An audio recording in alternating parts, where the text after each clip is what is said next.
there's something deeply human about imagining the end. From the ancient temples of Egypt to the modern megachurches of America, every major religion and culture has grappled with the same fundamental question: how will it all end? What's fascinating isn't just that every tradition predicts an ending, but how each one reflects the deepest fears, hopes, and values of the people who created these stories. Some see fire and judgment, others envision cycles of renewal. Some promise divine intervention, while others warn of cosmic collapse. Today we're taking a journey through humanity's most powerful visions of the end times, and you'll discover that while the details differ dramatically, the core human need to understand our ultimate destiny remains remarkably universal. Let's begin our journey in the frozen halls of Norse mythology, where the end comes not with a whimper, but with the most epic battle ever imagined. In Norse tradition, the apocalypse is called Ragnarök, literally meaning the twilight of the gods, and it's a story that inspired everything from Wagner's operas to Marvel movies.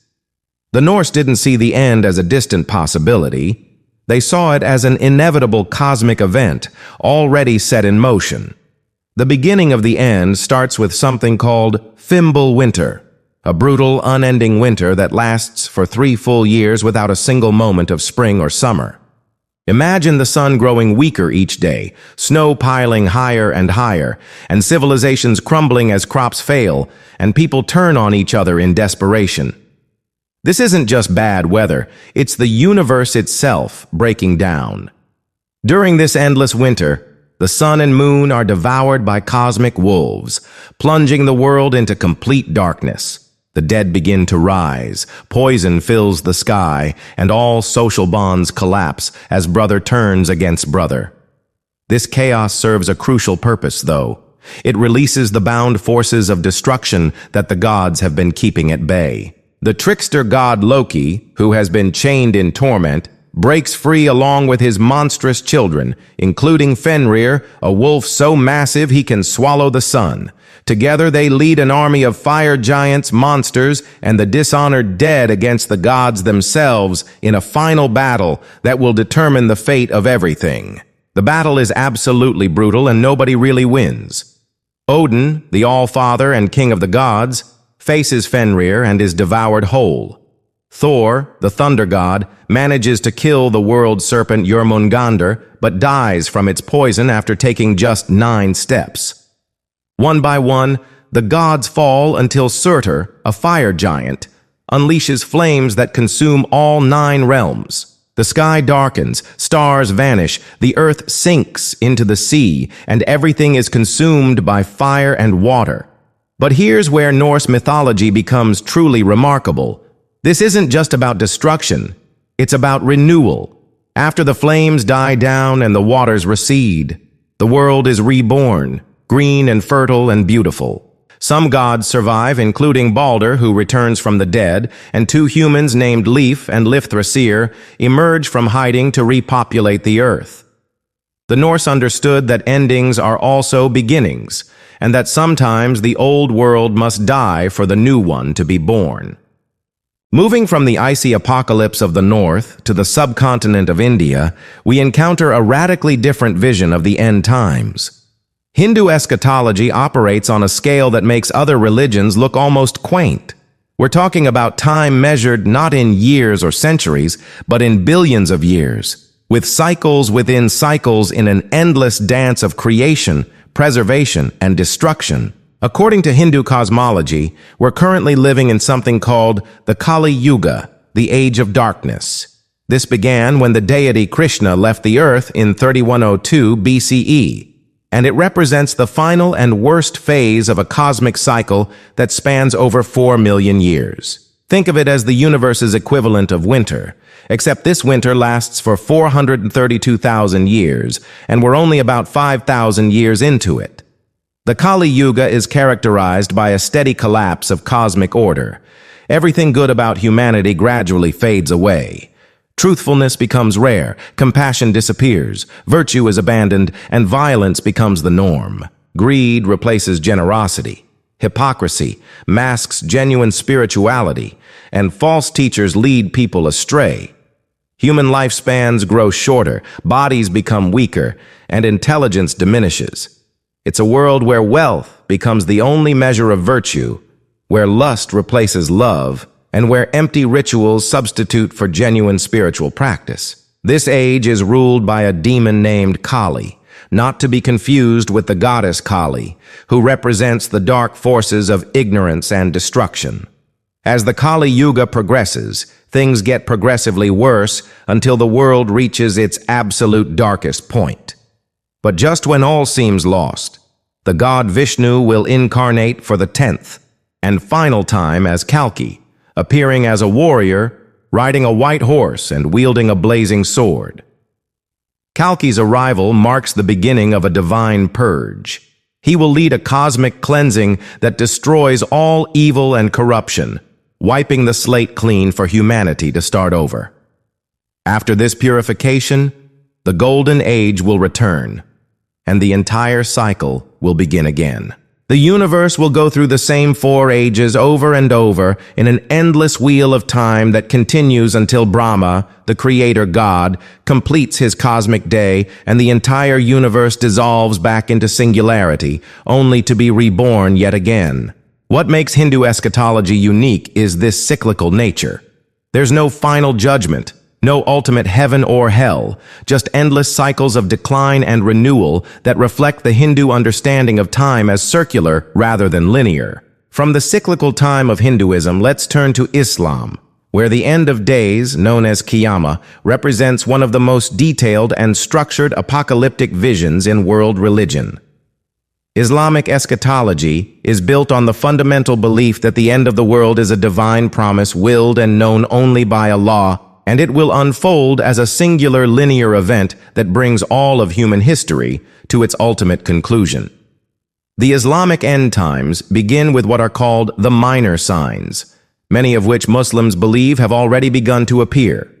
These include the advent and death of Prophet Muhammad, the conquest of Jerusalem, devastating plagues, and a general moral corruption that spreads across the earth. As time progresses, people will abandon prayer, adultery will become common, usury will be practiced openly, alcohol will be consumed without shame, and wars will become increasingly frequent and brutal. But the real drama begins with the major signs. First comes the arrival of the Dajjal, often translated as the Antichrist, but the Arabic word literally means the deceiver. This figure is described as a one-eyed man who will possess incredible powers, performing miracles that will deceive many people into following him. He'll travel the earth claiming to be divine, bringing rain to those who accept him and drought to those who reject him. The Dajjal will kill many believers and create chaos across the world for a period that will feel like years, but may last only 40 days. During this time of tribulation, the tribes of Gog and Magog, known in Arabic as Ya'juj and Ma'juj, will break free from the barrier that has kept them imprisoned since ancient times. These are described as beings of pure destruction who will swarm across the earth in such vast numbers that they will drink entire lakes dry and their arrows will fill the sky. Just when things seem hopeless, salvation arrives in the form of 2 figures. First, the Mahdi will appear, described as a righteous leader and descendant of Prophet Muhammad who will restore justice and prepare the way for an even greater arrival. Then Jesus, known in Islam as Isa, will make his second coming, descending near Damascus and joining forces with the Mahdi to defeat the Dajjal and restore order to the world. After evil is defeated, the final signs begin to unfold. The sun will rise in the west instead of the east, a massive smoke will cover the entire earth, and a gentle wind will arrive that brings a peaceful death to all true believers, sparing them from witnessing the terrifying final moments of the world. Then comes the end itself. A trumpet blast, blown by the angel Israfil, will shake the entire universe. Mountains will crumble like wool, the sun and stars will go dark, the heavens will split open like torn fabric, and the seas will boil. A second blast will annihilate all remaining life, including the angel of death himself, leaving only Allah in existence. But death is not the end. The dead will rise from their graves for the day of judgment, when every soul will be held accountable for their deeds and intentions. Justice will prevail, though mercy remains Allah's sovereign choice. The righteous will enter Jannah, paradise, while the wicked will be cast into Jahannam, hell. Between these two destinations lies the bridge of Sirat, stretched over the fires of hell. For the righteous, this bridge is wide and easy to cross, but for sinners, it becomes thinner than hair and sharper than a blade, and many will fall into the flames below. Now let's journey eastward to explore Buddhist eschatology, which offers yet another perspective on cosmic endings. Buddhism doesn't describe a single final end of the world, but instead envisions vast cycles of decay and renewal that stretch across unimaginable spans of time. The Buddhist conception of cosmic time makes even Hindu cycles seem brief by comparison. Central to Mahayana Buddhist tradition is the prophecy of Maitreya, who will be the fifth and final Buddha of our current cosmic age. Maitreya is currently waiting in the Tushita heaven and will appear on earth when the teachings of the historical Buddha have completely faded from human memory and society has collapsed into greed, violence, and moral chaos. When Maitreya descends, he will attain Buddhahood under a tree, just as previous Buddhas have done, and will restore spiritual order by establishing an earthly paradise known as Ketumati. But there's also a much more dramatic vision of cosmic destruction found in the Pali Canon called the Sermon of the Seven Sons. This text describes the Earth's eventual destruction over periods of time so vast that they defy human comprehension. The Buddha explains that 7 suns will appear successively in the sky, each one bringing escalating devastation to the world. When the first extra sun appears, all vegetation will wither and die. Rivers and streams will dry up completely. When the second sun rises, even the great rivers will disappear. The third sun will cause all lakes to evaporate. The fourth will dry up the sources of the great rivers themselves. When the fifth sun appears, the oceans will begin to evaporate, shrinking by hundreds of miles. The sixth sun will reduce the seas to nothing more than puddles. Finally, when the seventh sun rises, the earth itself will burst into flames. Mountains will melt like butter, the entire world will burn like a torch, and everything will be consumed by fire until only ash remains scattered across the cosmos. In this vision, only those who have realized the Buddhist path and achieved enlightenment are spared from this cosmic destruction. What's remarkable about Buddhist eschatology is how these two visions, Maitreya's restoration and the seven suns' destruction, coexist as part of the vast, ongoing cycles of existence. They represent different scales of time and renewal, from the relatively brief cycles of social and spiritual decay to the ultimate cosmic cycles that govern the physical universe itself. From the cosmic cycles of Buddhism, we return to a more familiar tradition for many listeners: Christianity. The Christian apocalypse, based primarily on the Book of Revelation in the New Testament, has probably influenced Western culture's vision of the end times more than any other single text. It's a story that begins with Jesus Christ as the central figure who alone is worthy to unleash God's plan for the world's end. The events begin when Jesus opens 7 wax seals on a scroll held in God's hand. Each seal unleashes specific judgments upon the earth. The first 4 seals release the famous 4 horsemen of the apocalypse.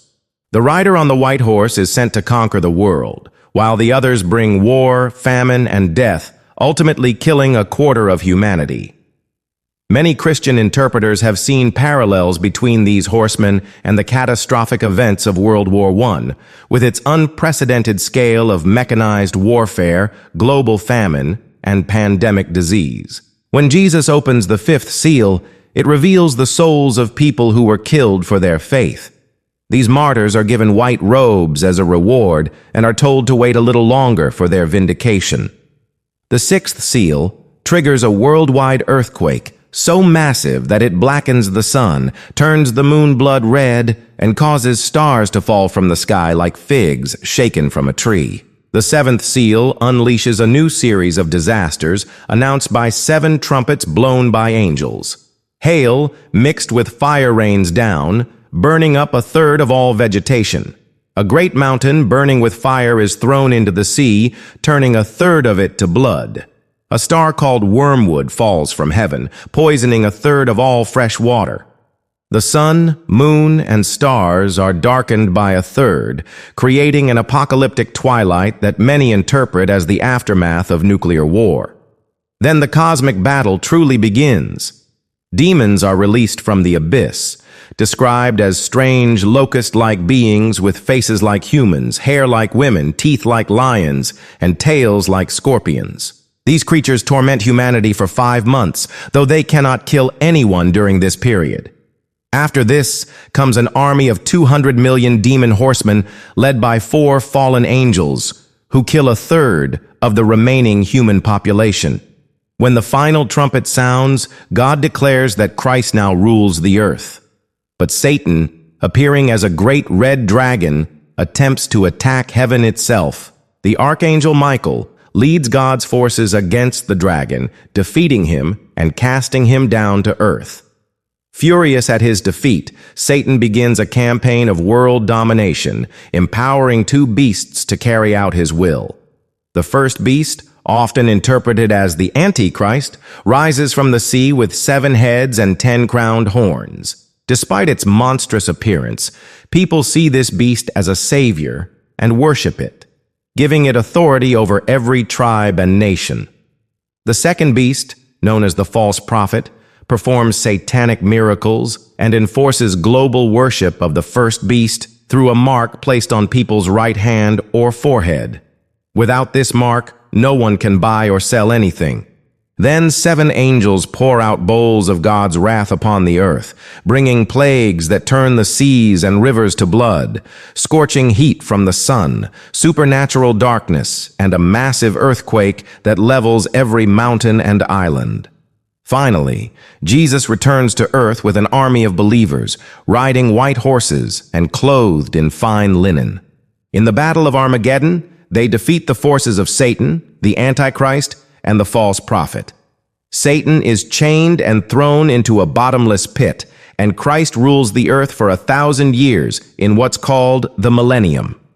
After this 1,000-year reign, Satan is released for one final rebellion, but he's quickly defeated by fire from heaven and thrown into the lake of fire. Then comes the final judgment at the great white throne, where those who rejected Christ are cast into the lake of fire, while believers receive eternal life in a new heaven and new earth.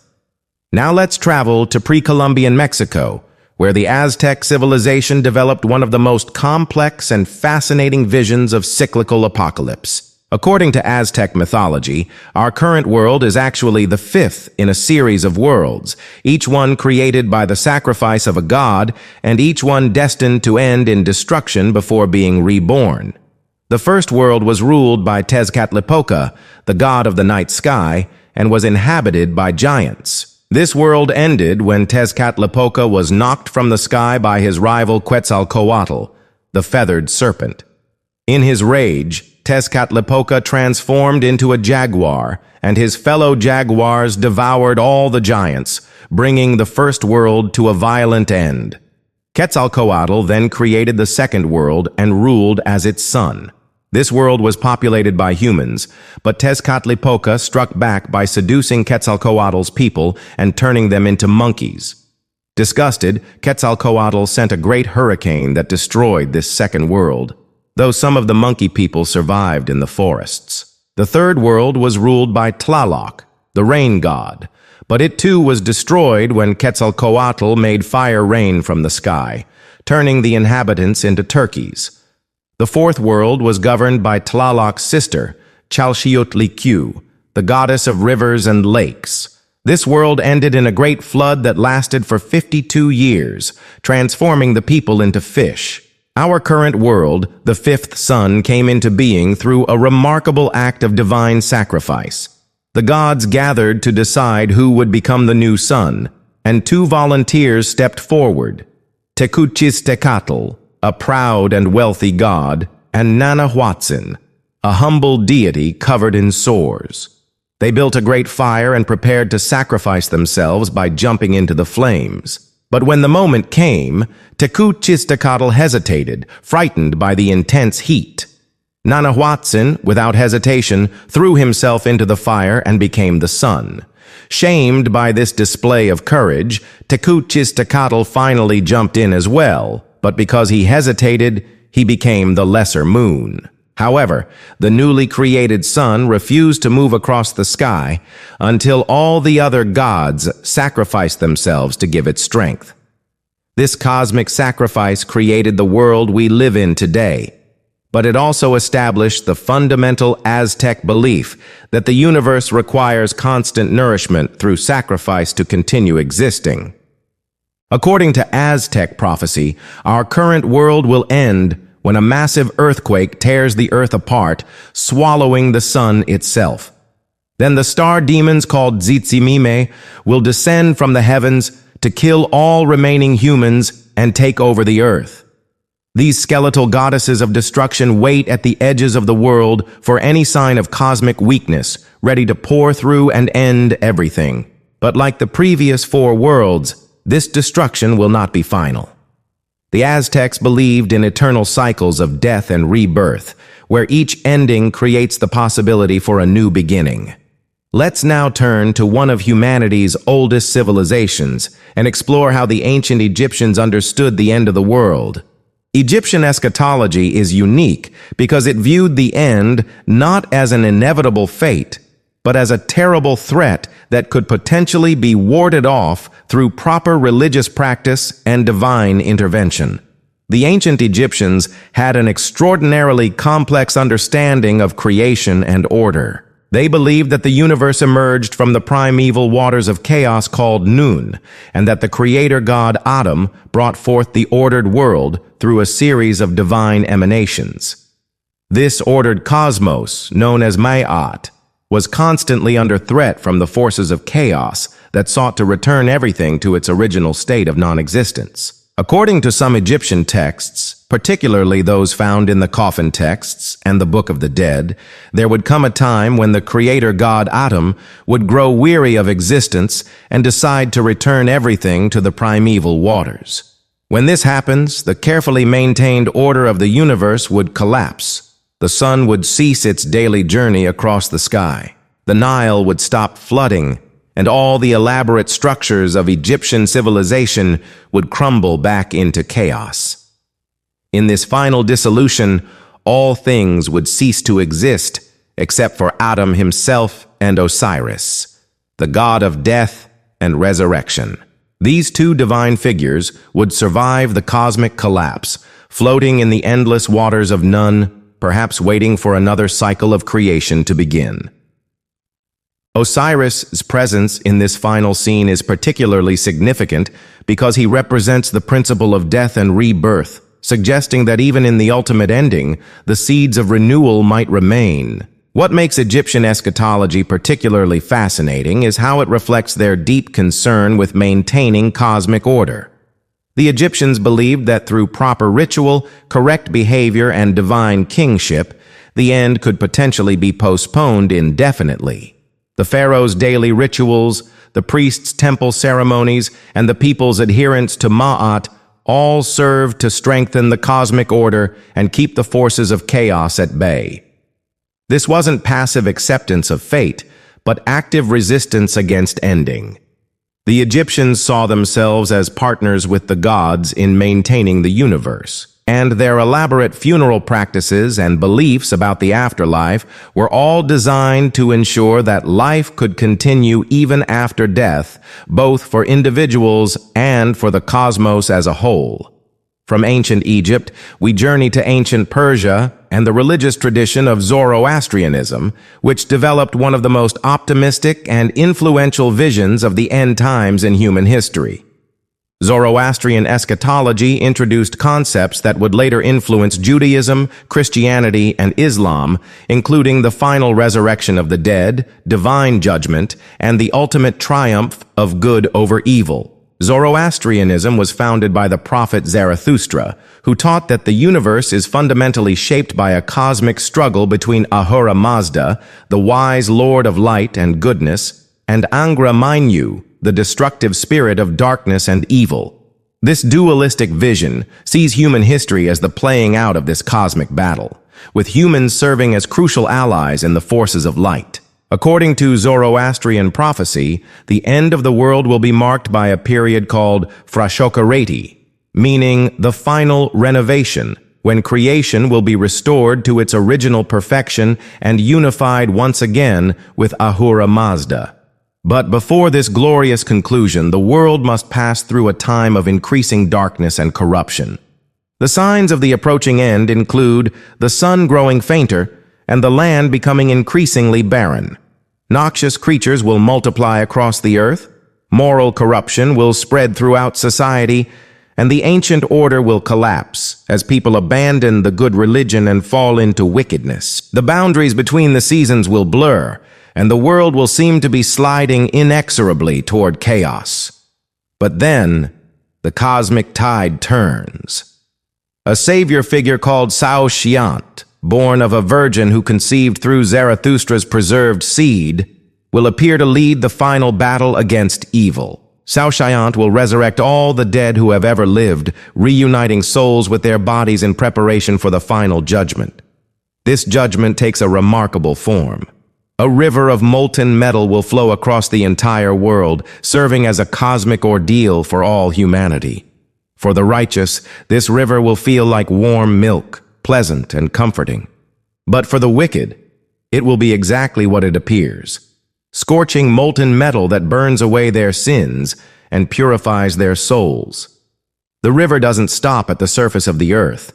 It descends all the way down to hell itself, where it destroys Angra Mainyu and eradicates evil forever from the universe. With evil completely eliminated, Ahura Mazda conducts a final ritual using the sacred Hauma plant, which grants immortality to all the righteous. In this perfected world, humanity is transformed beyond recognition. There will be no hunger, no pain, no violence, and no death. Human bodies will be made of light, and all people will become one unified nation speaking a single language, devoted eternally to glorifying the divine. The Zoroastrian vision is ultimately about restoration rather than destruction, seeing the end times as the moment when creation finally achieves its intended perfection. From Zoroastrian renewal, let's turn to Jewish eschatology, which has profoundly influenced both Christianity and Islam while maintaining its own distinct character. Unlike many other traditions that focus on cosmic destruction, Jewish apocalyptic thought centers primarily on transformation and restoration, envisioning the end of days not as the end of the world, but as the beginning of a perfected world. The Hebrew concept of the end of days, or Acharit Hayamim, describes a transformative period when God will fulfill all the promises made to the Jewish people throughout their history. This isn't about cosmic destruction, but about the establishment of divine justice and peace on earth through a divinely appointed ruler known as the Messiah. According to Jewish prophecy, the Messianic age will begin when God gathers the Jewish people from all corners of the earth and brings them back to the land of Israel. This great return, called the Kibbutz Galuyot, will reverse the diaspora that scattered the Jews among the nations. Once reunited in their homeland, they will rebuild the temple in Jerusalem, which has been destroyed twice in history, and restore the house of David through the Messiah. The Messiah in Jewish thought is not divine, but rather a human descendant of King David, who will usher in an era of unprecedented peace and justice. Under his leadership, the nations of the world will recognize the God of Israel, and war will become obsolete as the world turns to spiritual pursuits. The famous prophetic vision of Isaiah will be fulfilled. Swords will be beaten into plowshares, lions will lie down with lambs, and the earth will be filled with knowledge of the Lord as the waters cover the sea. But before this golden age arrives, there will be a final cosmic battle. The mysterious forces of Gog and Magog, mentioned in the prophecies of Ezekiel, will launch a massive assault against Jerusalem just as the Messianic age seems to be dawning. These enemies will come from the north with overwhelming numbers, threatening to destroy everything just as redemption seems within reach. However, God will intervene directly in this battle, destroying the armies of Gog and Magog through supernatural means. Earthquakes will split the earth, torrential rains will flood the battlefield, hailstones will pummel the invaders, and fire will consume them completely. This divine intervention will demonstrate to all nations that the God of Israel is the true ruler of the universe. Following this victory, God will resurrect the dead, beginning with the righteous who died in the land of Israel and then extending to all humanity. Unlike some other traditions, Jewish eschatology generally emphasizes that this resurrection will be physical, with souls returning to their bodies to live in the perfected world. Finally, God will create a new heaven and earth, not by destroying the old ones, but by transforming them into their ideal state. This new creation will be the setting for eternal life, where humanity will live in perfect harmony with God, with each other, and with nature itself. Now let's journey to the American Southwest, where the Hopi people have preserved prophecies about the end of the world that stretch back centuries and offer a unique perspective on humanity, his relationship with the earth, and the consequences of forgetting our spiritual responsibilities. According to Hopi tradition, we are currently living in the fourth world, and like the three worlds that came before it, this world will eventually end because humans have strayed from the spiritual values and natural harmony that the Creator intended. The Hopi understanding of cosmic history is fundamentally tied to moral and spiritual behavior, with each world's destruction serving as a consequence of humanity's failure to live in balance. The first world ended in fire when people became corrupt and forgot their spiritual duties. The second world was destroyed by ice when humans again abandoned the Creator's teachings. The third world ended in a great flood, a story that parallels flood myths found in cultures around the world. Each time, a small number of righteous people were saved to repopulate the new world and given another chance to live according to spiritual principles. The fourth world, our current world, is said to be nearing its end due to humanity's greed, moral decline, environmental disrespect, and misuse of technology. The Hopi prophecies describe specific signs that would indicate the approaching end, many of which they believe have already come to pass. These include the arrival of pale-skinned people from across the ocean, the invention of roads in the sky that they interpret as airplane routes, wooden carts, referring to trains, steel snakes, meaning railroads, and a web across the world that many now see as the Internet. One of the most significant prophecies speaks of the creation of a gourd of ashes that would burn the earth, which many Hopi interpret as nuclear weapons. The atomic bombs dropped on Japan in 1945 were seen as a fulfillment of this prophecy and a sign that the fourth world was entering its final phase. According to Hopi tradition, the end will come when people completely ignore the earth and the Creator's teachings, causing the balance of the world to be irreparably broken. The earth will shake violently, and great changes will sweep across the planet. However, the Hopi prophecies also speak of hope in the form of Pahana, the lost white brother who will return at the end of the fourth world. Pahana is described as a spiritual figure who will come from the east, carrying the missing piece of a sacred stone tablet that will prove his identity. When he arrives, he will help cleanse the world of evil and corruption, making way for the fifth world, an era of peace, spiritual awakening, and restored harmony with nature. The transition to the fifth world is not seen as a cosmic destruction, but rather as a purification process that will allow humanity to start over with a deeper understanding of their responsibilities to the earth and to each other. Those who have maintained their spiritual connections and lived in harmony with natural law will help guide humanity into this new age of enlightenment. From the American Southwest, Let's travel south to the Andes Mountains and explore how the Inca civilization understood cosmic endings through their concept of Pachacuti. In Incan cosmology, time doesn't move in a straight line toward a final ending, but rather flows in cycles marked by dramatic upheavals that they called Pachacuti, meaning world reversal or time upheaval. The Incas believed that these Pachacuti events were not random disasters, but rather necessary cosmic adjustments that occurred when the world had become too imbalanced or corrupted to continue in its current form.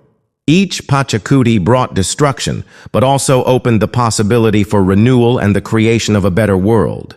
Central to Incan cosmology was Viracocha, the creator god who was responsible for both destruction and renewal.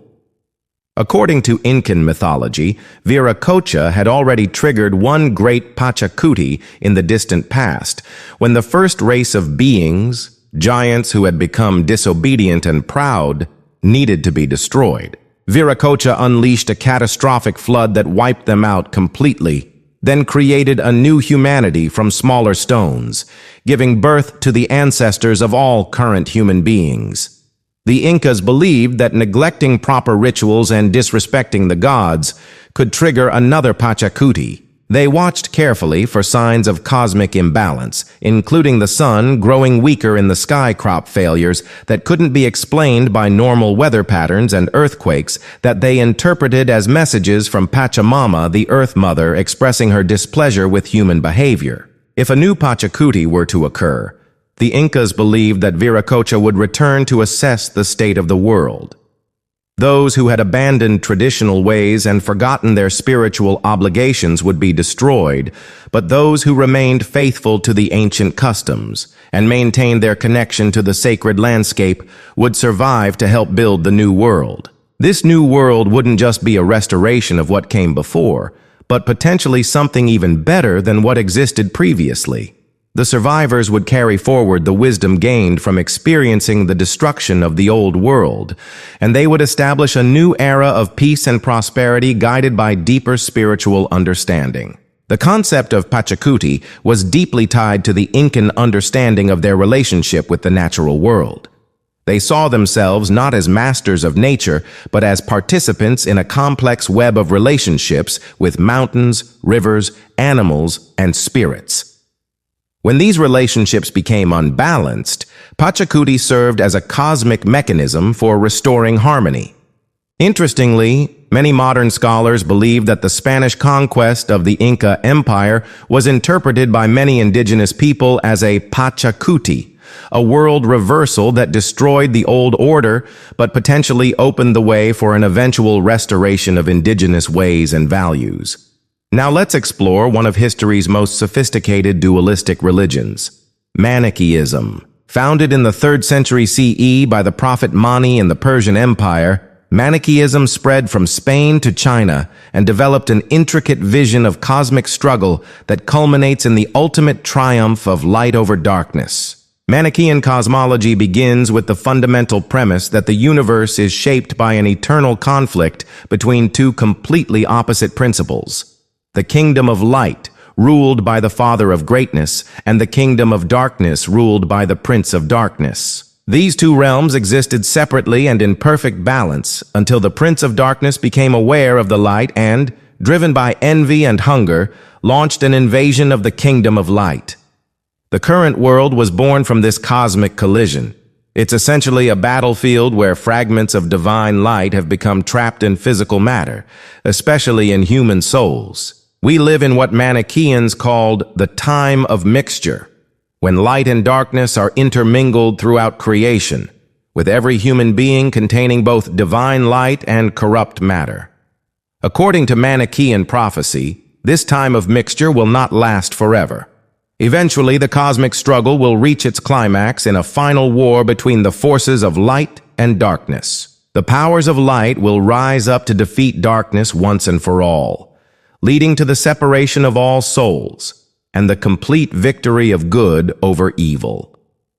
This final cosmic war involves not just earthly battles, but heavenly conflicts among divine beings that will result in the collapse of the material world itself. As the universe begins to unravel, Jesus the Splendor, the Manichaean God of salvation, will appear, sent by the Father of greatness to awaken human souls to their true nature and guide them toward liberation.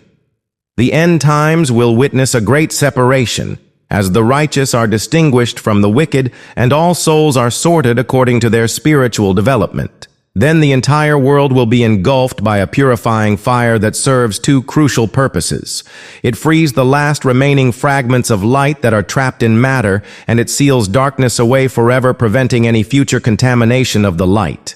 This cosmic fire doesn't destroy everything, but rather transforms the universe by burning away all the dark elements while preserving and purifying everything that belongs to the light. When the fire completes its work, time itself will come to an end, and the universe will be restored to its original state of pure light in perfect unity with the Father of greatness. What makes Manichaean eschatology unique is its focus on the liberation of divine light from material imprisonment.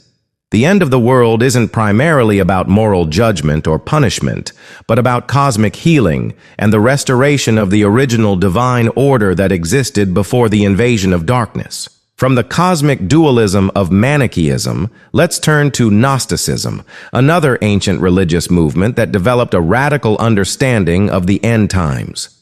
Gnostic eschatology is built on the fundamental belief that the material world is a cosmic mistake, created not by the true God, but by a flawed deity called the Demiurge, and that salvation involves escaping this false reality entirely. According to Gnostic teaching, the material universe was created by beings called archons, lesser gods who are ignorant of the true divine realm that exists beyond the physical cosmos. The chief of these archons is Yaldabaoth, sometimes identified with the God of the Old Testament, who mistakenly believes himself to be the supreme deity. This false god created the material world as a prison designed to trap sparks of divine light that had fallen from the true realm of spirit. The Gnostic end times begin with cosmic upheaval that signals the collapse of this flawed creation. The sun and moon will grow dark, stars will drift out of their courses, and the carefully maintained order of the physical universe will begin to break down. Kings will wage war against each other, thunder will shake the earth, and the corrupt archons who have maintained control over the material world will lose their power.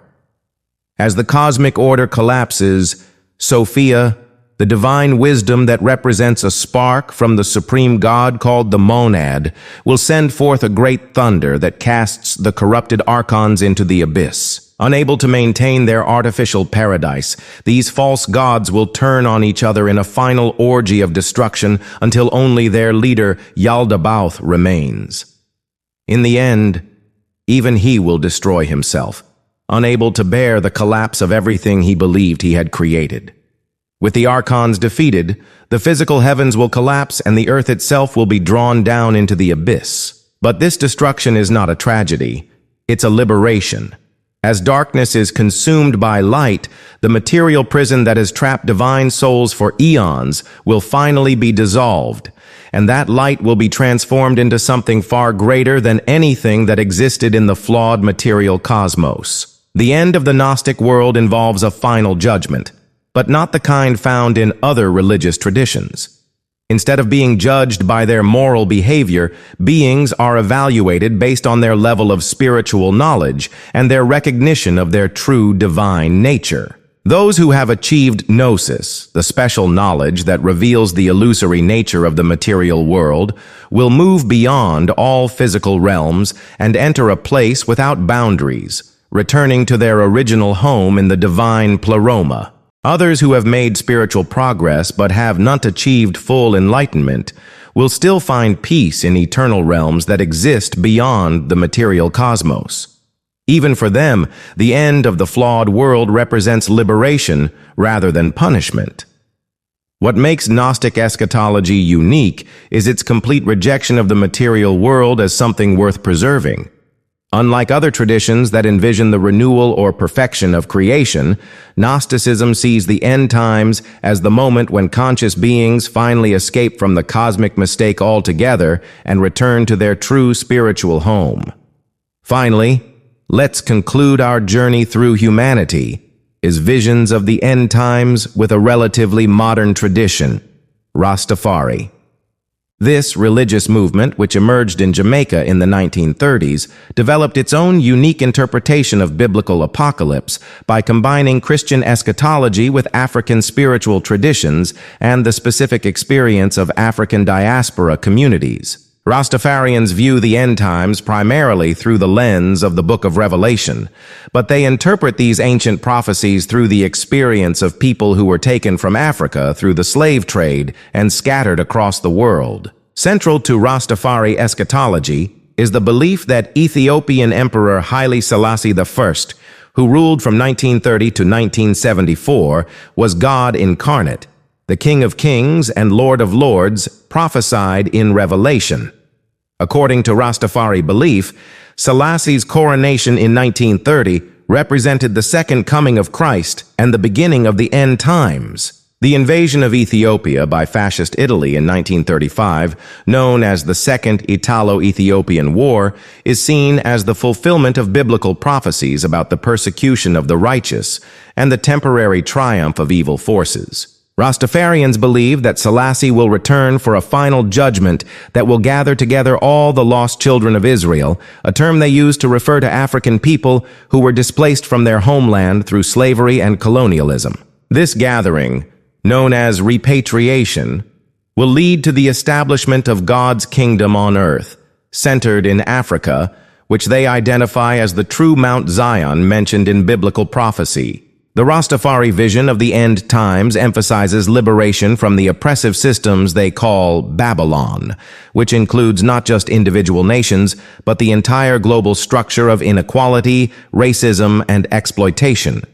They see the end times as a period when these unjust systems will be overthrown and replaced by a divine order based on righteousness, equality, and spiritual truth. Unlike many other apocalyptic traditions, Rastafari eschatology is deeply concerned with social justice and the redemption of the oppressed.